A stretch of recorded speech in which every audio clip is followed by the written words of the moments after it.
Salut à tous, on se retrouve pour l'épisode 3029 du Zap Image. On commence aujourd'hui en ce samedi 17 août avec des anniversaires comme d'habitude. Et tout d'abord, un très grand joueur de l'histoire de l'équipe de France. Il s'agit de Thierry Henry, il fête aujourd'hui ses 47 ans.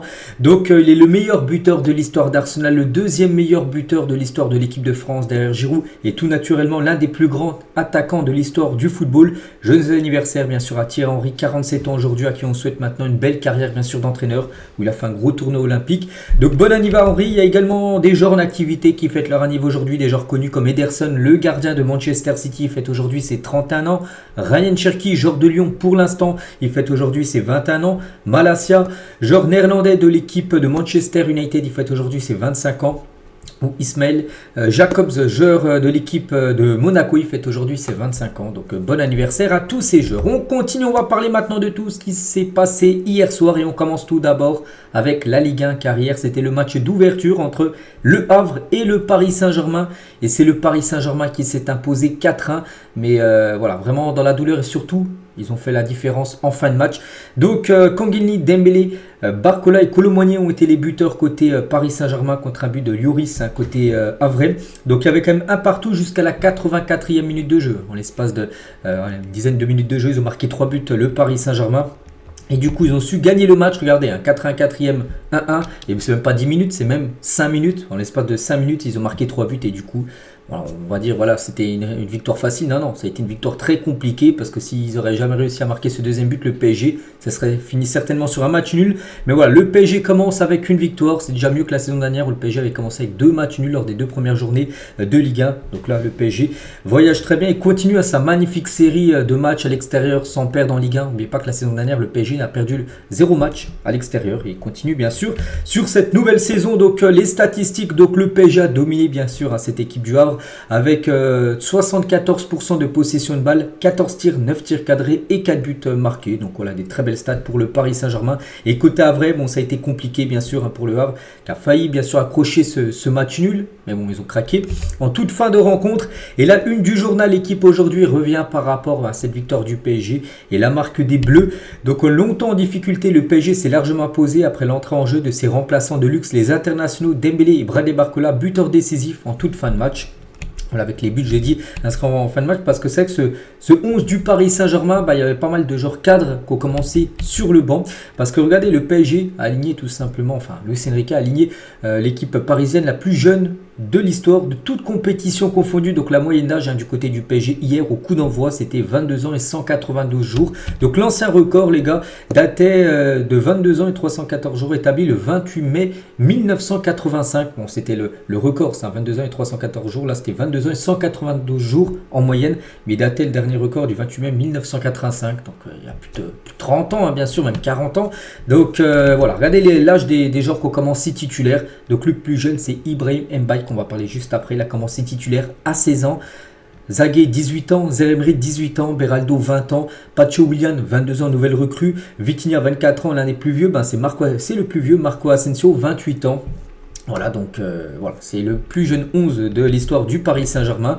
Donc voici ce 11 de départ. C'est pour ça que des joueurs comme Dembélé, comme Barcola, ils ont commencé sur le banc mais sont rentrés en cours de jeu. Et le jeune Mbaye qui avait déjà montré de belles choses lors de la préparation, et il a commencé titulaire pour cette rencontre. Donc félicitations à lui. Donc il a seulement 16 ans, 6 mois et 23 jours. Il est encore plus jeune que Lamine Yamal. Lamine Yamal, il a 17 ans. Lui, il est encore plus jeune, il a 16 ans.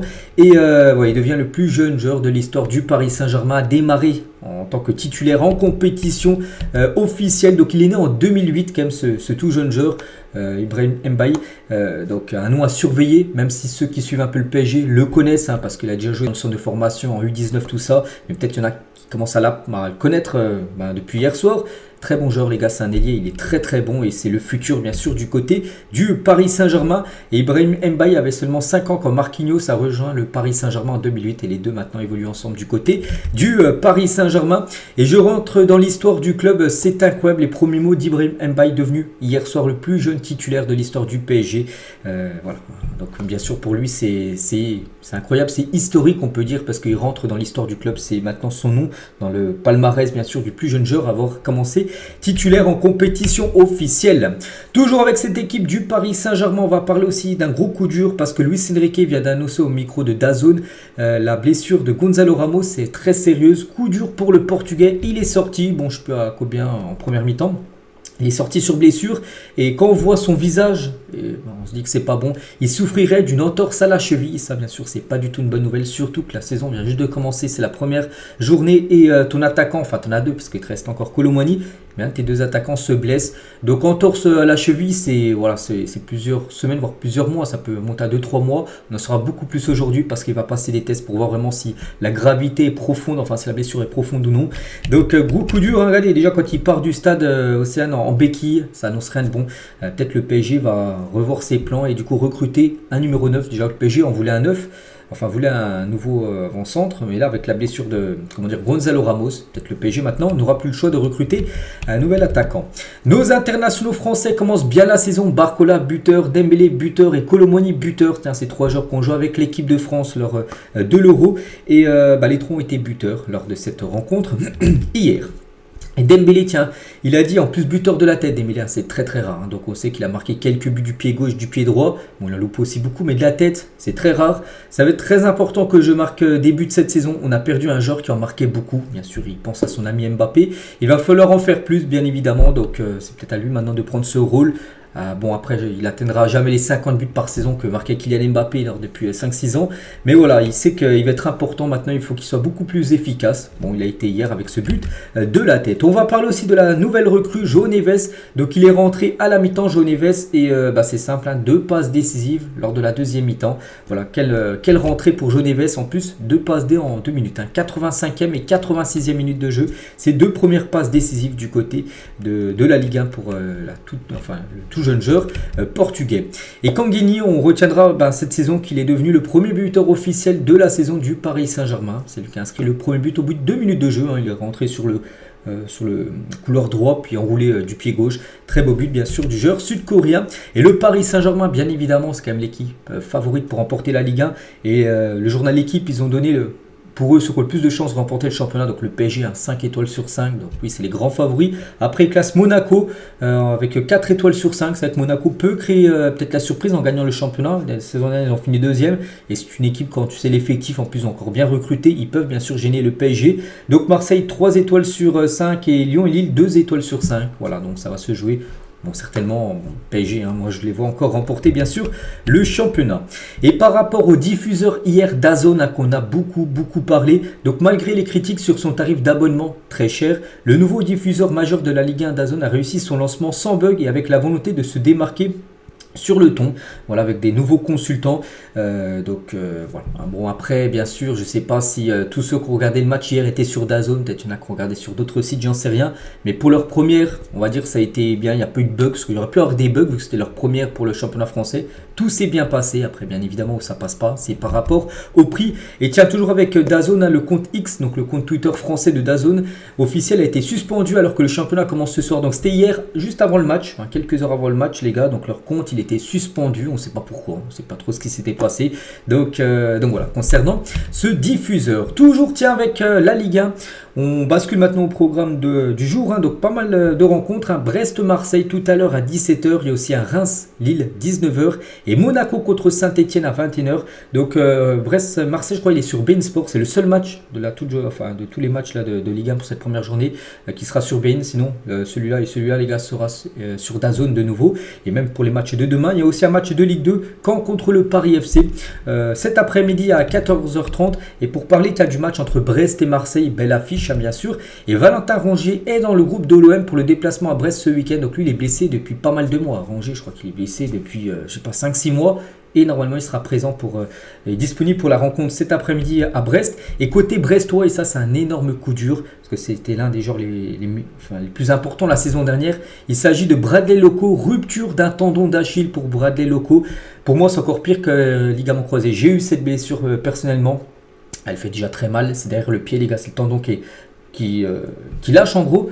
Kimpembe a eu cette blessure, il l'a eu en février 2023. Regardez, on est quand même au mois d'août 2024, il n'est toujours pas revenu. C'est vrai que lui, il a pris un peu plus de temps parce que c'est fait repérer de nouveau.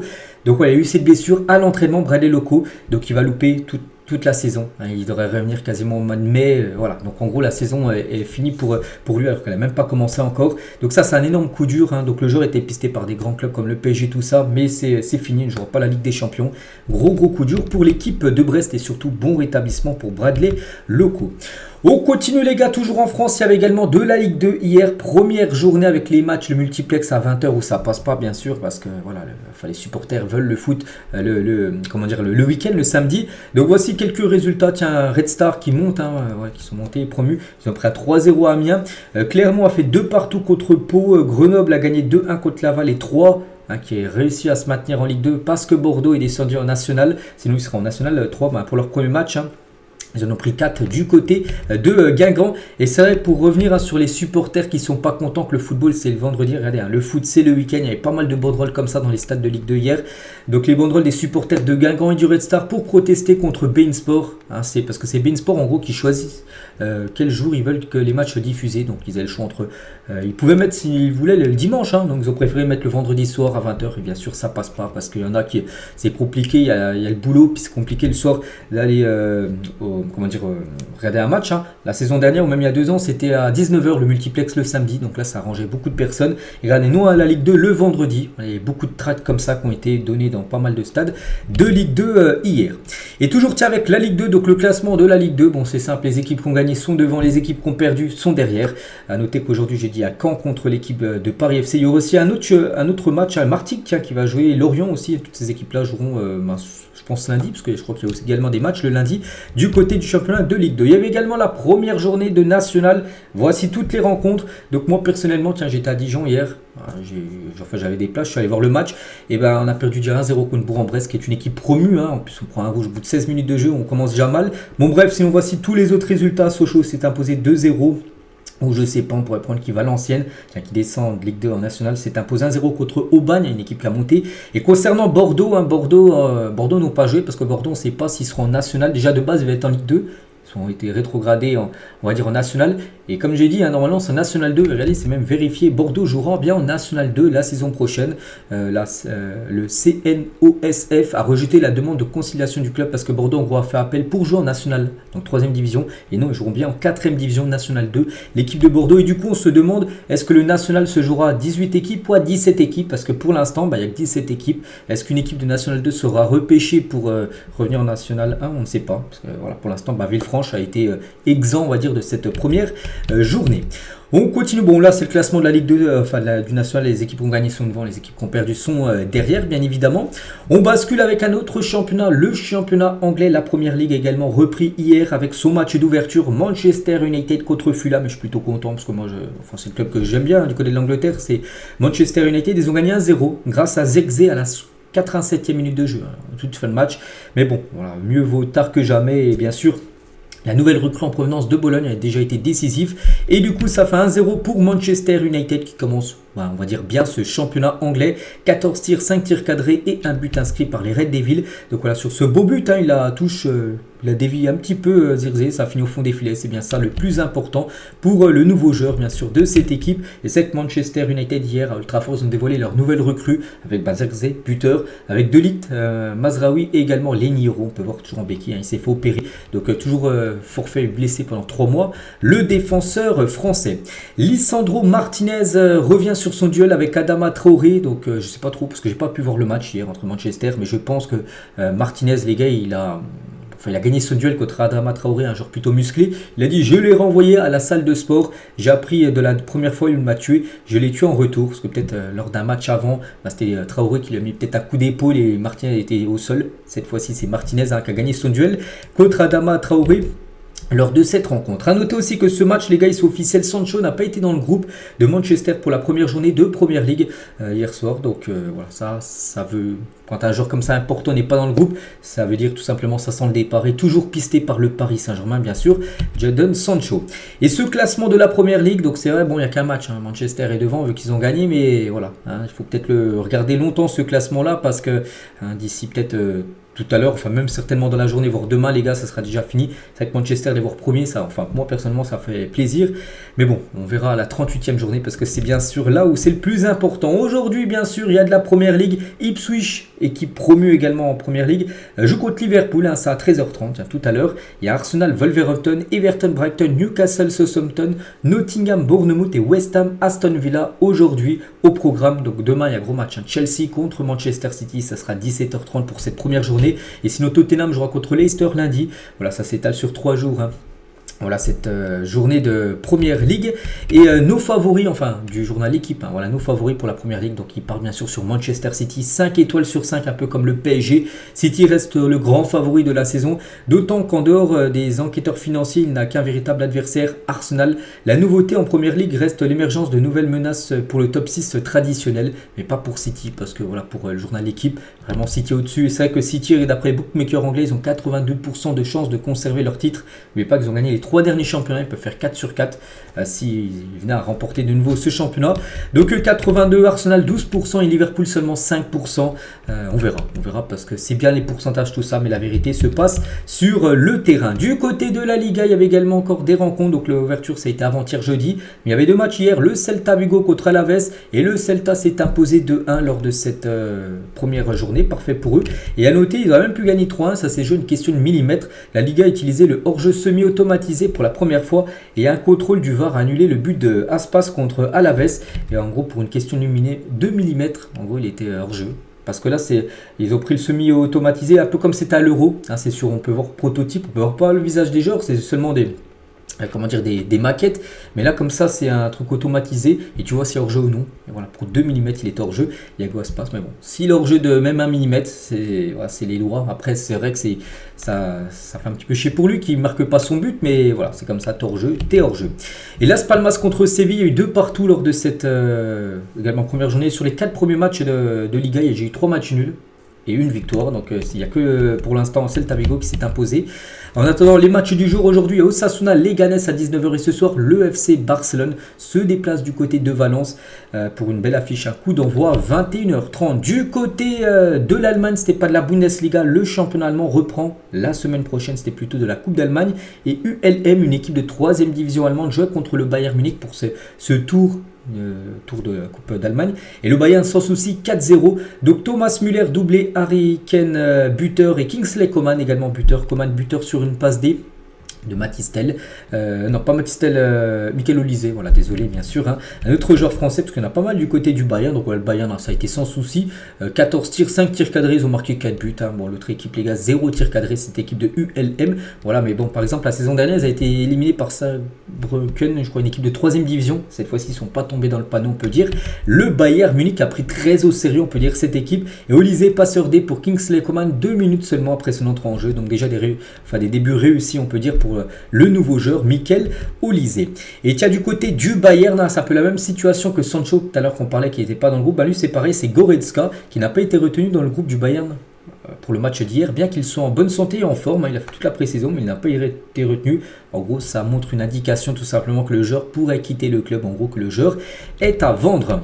Du côté de l'Italie, donc hier il n'y avait pas de match mais aujourd'hui programme ça commence aujourd'hui avec l'Inter Milan qui commence le championnat, dernier champion contre le Genoa, il y a Parme Fiorentina avec le retour de Parme en Serie A, l'AC Milan contre le Torino et Empoli contre Monza pour cette première journée du côté de l'Italie. Et c'est vrai que cette première journée de Serie A ne sera pas retransmise en France ce week-end.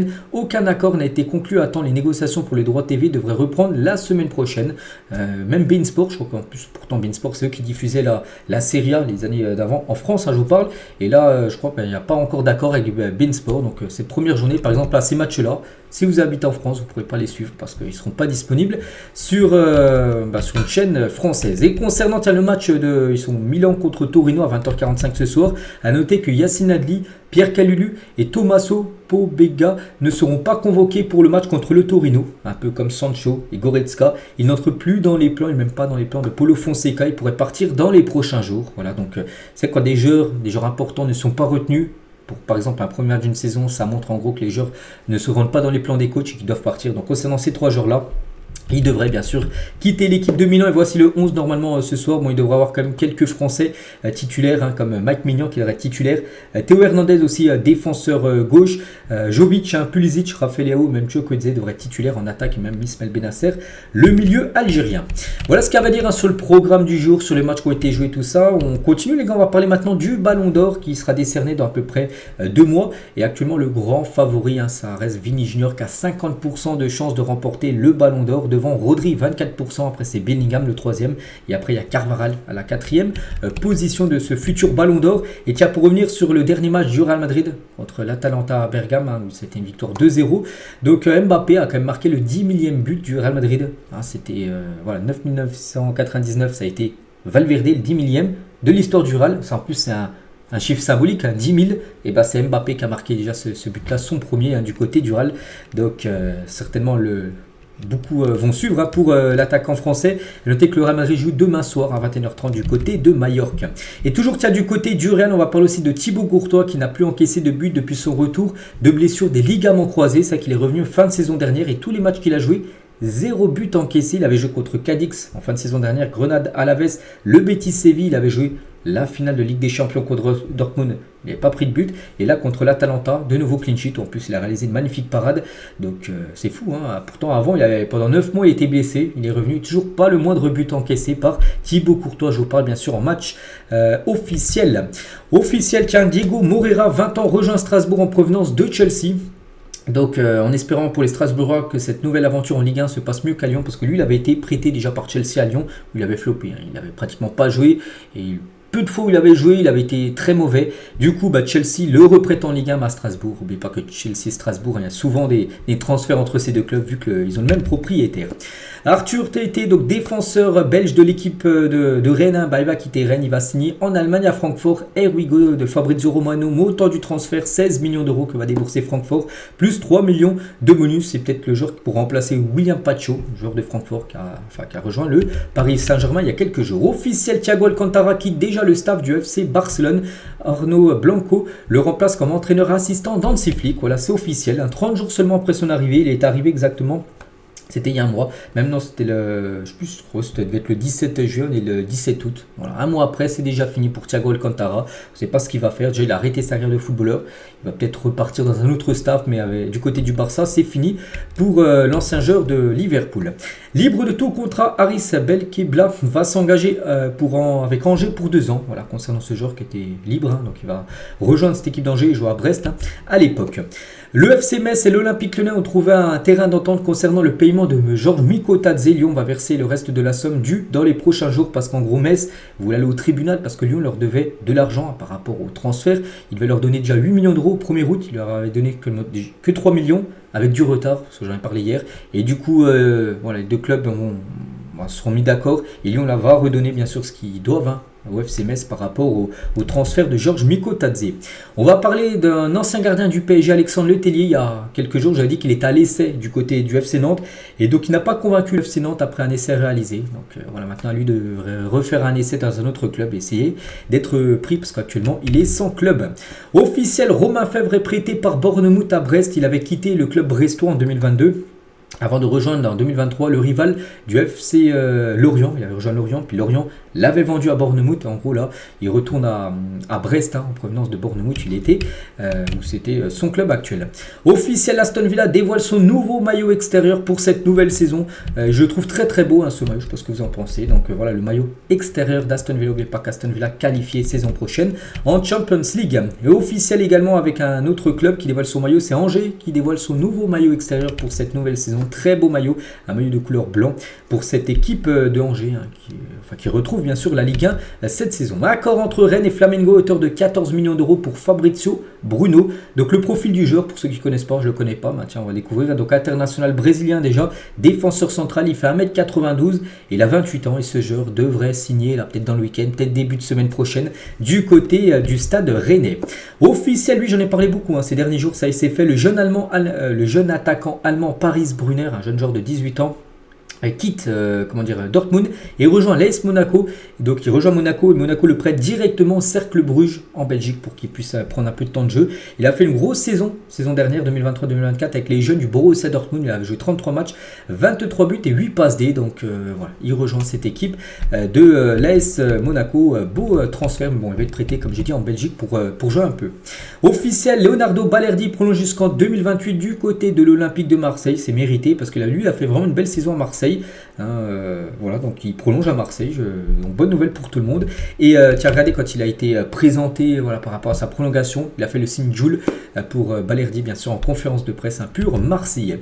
Officiel, Oscar Bob, un joueur norvégien, sera absent 3 à 4 mois pour blessure avec Manchester City, annonce Pep Guardiola parce qu'il s'est blessé il y a quelques jours. Je crois qu'il s'est fracturé un os, je crois que c'est du pied. Bref, donc voilà, 3 à 4 mois d'absence pour ce tout jeune joueur. C'est un joueur qu'on voit de temps en temps, parce que c'est un jeune joueur de City, de gros coup dur pour lui, il devrait revenir normalement début d'année 2025. Des nouvelles de Shaqiri, tiens, il y a 3-4 jours j'avais dit qu'il avait résilié son contrat à l'amiable avec Chicago, il revient en Europe et il retourne au FC Bâle. Officiel, Shaqiri signe librement du côté de Bâle, il retourne dans son club formateur, voilà ce joueur qui avait déjà joué à Bâle, il y a 12 ans.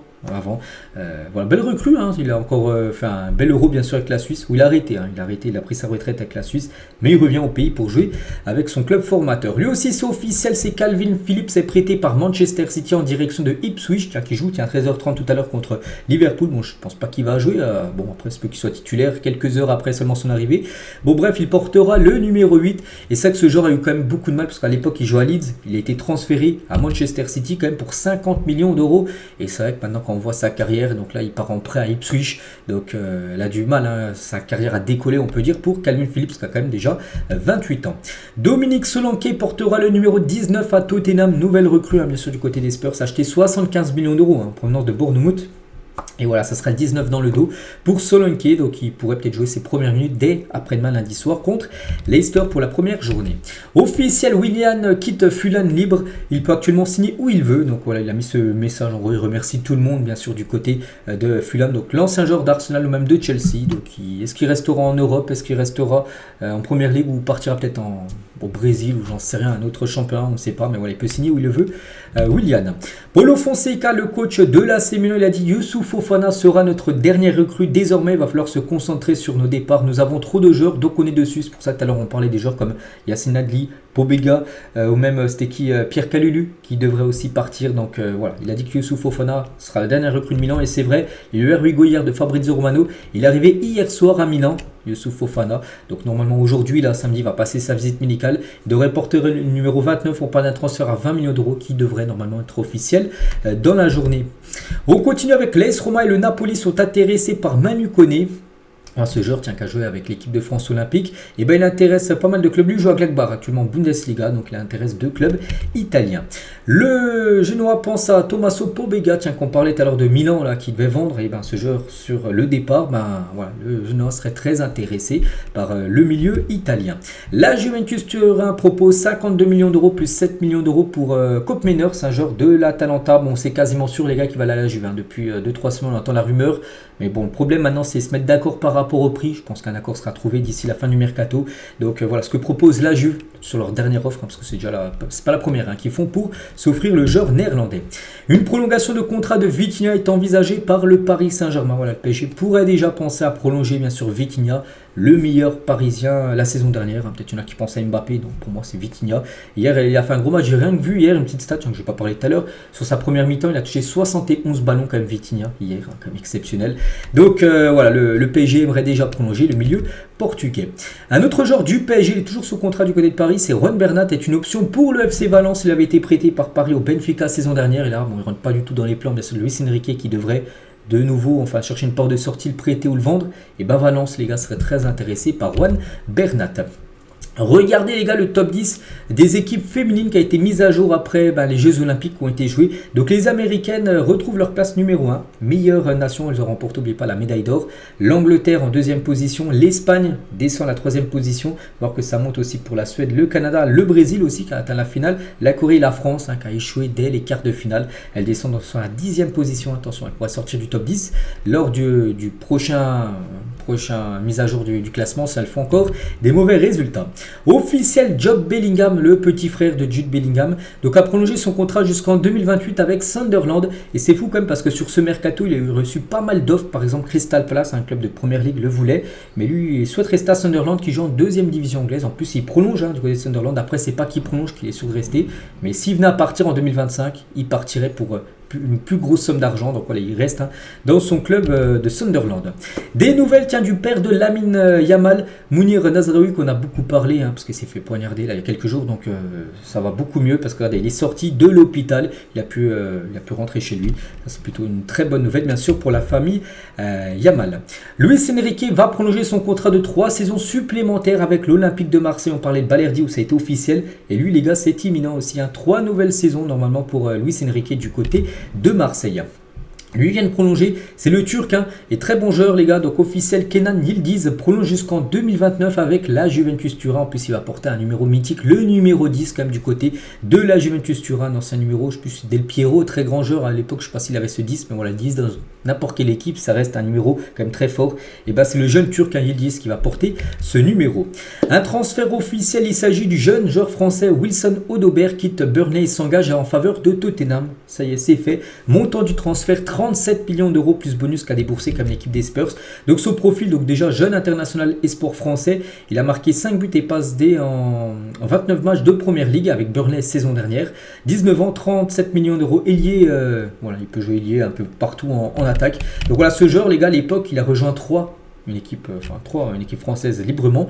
Il avait ensuite quitté 3 pour Burnley pour 12 millions et là Burnley le revend 37 millions d'euros, donc quasiment 3 fois plus que ce qu'ils avaient investi sur lui. Donc voilà, donc il pourra jouer potentiellement après-demain contre Leicester avec son nouveau club de Tottenham. Officiel, Nice résilie le contrat d'Alexis Beka. Ce joueur qui a arrêté un petit peu sa carrière, il a mis sa carrière en parenthèse. Souvenez-vous, on avait parlé à un moment où il était proche, il avait tenté un truc de suicide. Il s'était mis au-dessus d'un pont, on a eu très peur pour lui. Donc en gros, il s'était écarté bien sûr de tout ce qui se passait au niveau football. Et en gros, Nice a résilié son contrat. Le joueur a adressé un message aux supporters suite à l'évolution de sa situation personnelle. Il a dit, comme tout le monde le sait, j'ai traversé des moments très difficiles. Le club a toujours été là sans jamais me brusquer. Aujourd'hui, je me sens mieux. J'avance près des miens et je pense que pour continuer à avancer, il faut que la page se tourne, bien sûr, et qui relance peut-être sa carrière, mais pas à Nice en gros. Je continue à remonter la pente. J'ai mes propres défis dans ma vie personnelle et dans mon parcours professionnel. Je souhaite le meilleur au gym, bien sûr, à l'équipe de Nice. Et à ses dirigeants, à mes entraîneurs, à mes coéquipiers, aux supporters, je n'oublierai jamais votre soutien et votre amour. Donc déjà, il dit qu'il va mieux. Et ça, bien sûr, c'est déjà une très bonne nouvelle.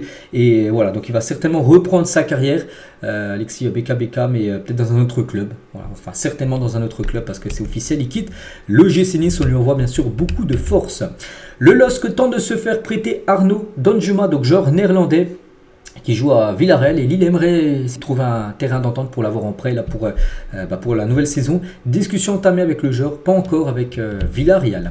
Officiel, Evan Nilsson s'engage avec Bournemouth. De plus, un ancien joueur de Porto, il quitte le championnat portugais direction la première ligue. Il portera le numéro 9 du côté de Bournemouth, donc il va remplacer Solanke qui a rejoint l'équipe de Tottenham. Donc prix du transfert quand même 47 millions d'euros, ils ont reçu 75 avec la vente de Solanke, donc ils investissent une bonne partie, 47 sur Evan Nilsson qui devient le nouvel attaquant de cette équipe de Bournemouth. Officiel, Boulaïdia quitte la Salernitana et rejoint la Lazio de Rome pour les 2 futures années. Il s'agit d'un prêt avec une option d'achat automatique concernant l'ancien joueur de Reims. Il file du côté de la Lazio. On va parler d'un autre joueur sénégalais. Il s'agit de Mika Faye, jeune joueur du Barça. Et Rennes est proche d'un accord avec le Barça pour le jeune Mikayil Faye. Montant du transfert 15 millions d'euros, bonus compris, plus une clause de rachat de 30 millions d'euros si le Barça d'ici 1 ou 2 ans il veut le racheter. Il faudra le payer 30 millions. Un accord n'a pas encore été trouvé avec les représentants du défenseur central suivi par d'autres clubs français et étrangers. Je sais qu'en France, il y a Rennes, mais aussi Monaco et Nice qui sont intéressés par le jeune Faye. Mais voilà, c'est bien Rennes qui est très proche en gros de signer le jeune défenseur du FC Barcelone. Concernant Désiré Doué, donc c'est un joueur du PSG, pas encore officiellement, parce que je pensais que ça allait se faire hier, même avant-hier, peut-être certainement ce week-end. Mais il a passé sa 2e étape hier matin de sa visite médicale. Tout est ok pour Désiré Doué. Donc il s'entraînera déjà dès lundi avec ses nouveaux coéquipiers du côté de Paris. Et normalement, aujourd'hui les gars, ça doit être officiel concernant Désiré Doué. Tout est ok lors de sa visite médicale. On parle d'un transfert à 60 millions d'euros, mais pas encore, quand je fais la vidéo là, pas encore officiel. Tiens, lui c'est officiel, c'est Morgan Schneiderlin, 34 ans, annonce sa retraite pour cet ancien joueur de de l'équipe de France, même de Strasbourg. En tout, c'est 496 matchs en professionnel. Pour 19 buts et 15 passes D, il a gagné l'Europa League, le FL Cup et le Community Shield. Voilà, il arrête sa carrière. On lui souhaite bonne continuation pour la suite de sa vie. Les transferts de Félix à Chelsea, Conor Gallagher à l'Atlético Madrid sont proches d'être bouclés. N'oubliez pas que déjà on en parlait déjà depuis quelques jours là, que ça va se faire, mais ça a pris un peu plus de temps et voilà, normalement là on retouche au but final. Donc l'un devra aller à Chelsea et l'autre devra aller à l'Atlético Madrid. Un accord est proche entre les deux clubs, bien sûr, pour finaliser ces deux transferts. Lui, c'est officiel, c'est Paul Lopez. C'est fini du côté de Marseille. Il est prêté à Gérone. Prêt avec option d'achat estimée à 6,5 millions d'euros pour l'ancien gardien de Marseille. N'oubliez pas qu'à Marseille, le nouveau gardien, qui sera titulaire certainement tout à l'heure à 17h contre Brest, c'est Rulli, le gardien argentin. Officiel international allemand Robert Andrich prolonge jusqu'en 2028 du côté du Bayer Leverkusen. Ça, c'est fait. C'est signé. On va parler du PSG qui n'a pas encore fini son mercato avec Désiré Doué qui devrait arriver aujourd'hui. Il y a peut-être aussi Sancho qui est pisté, peut-être Coman. Mais regardez, il cherche encore 3 recrues. Donc un profil créatif, un attaquant de pointe et un défenseur droitier capable de jouer latéral droit. Voilà ce qu'aimerait encore le PSG. Il reste encore une quinzaine de jours et bien sûr tout ça peut être réalisé pour le mercato parisien. Concernant Dybala, donc lui très proche de partir et Dybala va quitter l'AS Roma pour l'équipe de Al Qadsiya, l'équipe où il a signé par exemple Aubameyang il y a quelques jours. Donc l'AS Roma recevra 18 millions d'euros d'indemnité et de transfert et lui touchera un très gros salaire du côté de cette équipe promue en première division saoudienne. Des nouvelles de Luis Diaz qui ne quittera pas Liverpool cet été. L'avenir de Luis Diaz est avec nous. J'aime beaucoup de ce que j'ai vu. Il a un grand impact et je l'aime beaucoup, a déclaré Arne Slot, le nouveau coach de l'équipe de Liverpool, parce qu'il y avait des rumeurs en gros que le Barça par exemple, parce que le Barça c'est Nico Williams en 20 parce qu'il va rester à Bilbao, et du coup leur plan B était Luis Diaz, mais Luis Diaz en gros devrait rester du côté des Reds de Liverpool. Newcastle a fait une 4e offre pour Marc Guéhi. Le montant de l'offre se rapprocherait des 76 millions d'euros réclamés par Crystal Palace, et là bien sûr on pourrait trouver un accord, parce que j'ai déjà fait 3 offres refusées à chaque fois par Crystal Palace, mais là peut-être les 76 pourraient être ok, et ça pourrait être un gros transfert, et peut-être même le plus gros transfert peut-être de ce mercato. Je crois actuellement c'est... Non, il doit avoir aussi celui de Alvarez qui a 70, mais Solanke qui a 75, et lui s'il a 76, il serait l'un des plus gros transferts de ce mercato estival. Le Bayer Leverkusen a identifié Xavi Simons comme futur successeur à Florian Wirtz. Bon, Wirtz reste à Leverkusen cette saison, mais lors de l'été 2025, et Wirtz va certainement partir. Il partira ailleurs, je ne sais pas où. Mais voilà, Xavi Simons pour être son remplaçant du côté de Leverkusen. Et on finit aujourd'hui les gars avec 2 dernières infos et des jours pour jour. Tiens, il y a 19 ans, jour pour jour, Léo Messi faisait ses débuts avec l'Argentine. Il aura remporté tout ce qu'il y a de plus beau avec l'Albiceleste bien sûr, où il a galéré au début. Il perdait finale sur finale, puis après il a commencé à gagner, puis après il a raflé toutes les finales. Donc c'était il y a 19 ans, jour pour jour, et toujours en activité avec l'Argentine. Et pour finir, il y a 30 ans, également jour pour jour, Zidane et Lilian Thuram honoraient leur première sélection, également avec l'équipe de France, aussi un magnifique carrière du côté des Bleus. Donc voilà les gars, tout ce qu'il y avait à dire aujourd'hui. J'espère que ça vous a plu cet épisode. Donc nous on se retrouve demain, bien sûr demain dimanche pour le prochain numéro. Je vous souhaite une très bonne journée et à demain.